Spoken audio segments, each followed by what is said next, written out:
नजरिए नु जाइतौगे। Shivanshu recording studio बानावर किशनगंज। नजरिए नु जाइतौगे।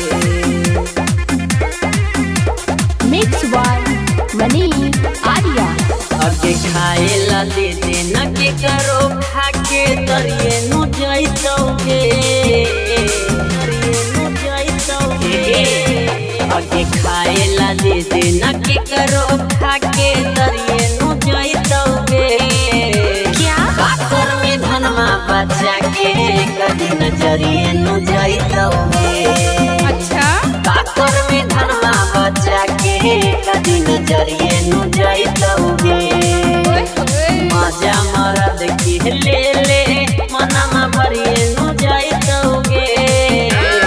मजा मरद के ले ले मनमा भरिए नु जाइतौगे।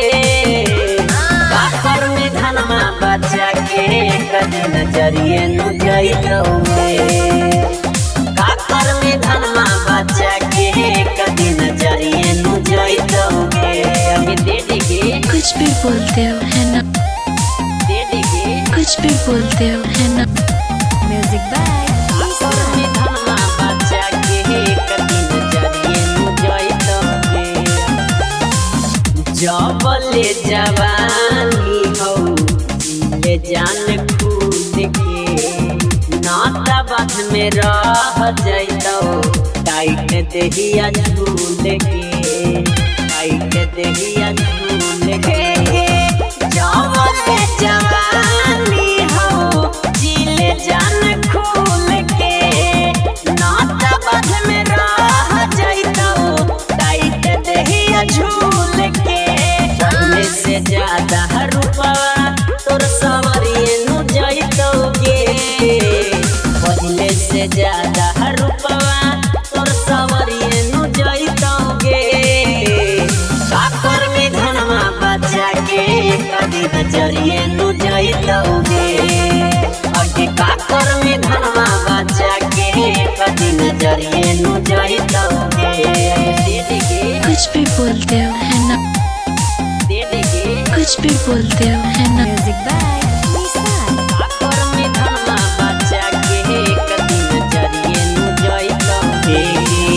कहबले तू रहमी छौड़ी असही अकेला। अच्छा इहे हवे जे खेले के से जे वाला खेला।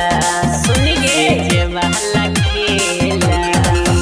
कहबले तू रहमी छौड़ी असही अकेला।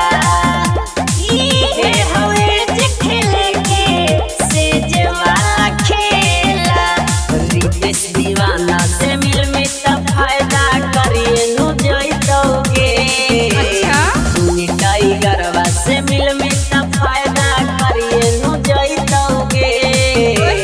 काकर में धनमा बचा के कदी नजरिए नु जाइतौगे।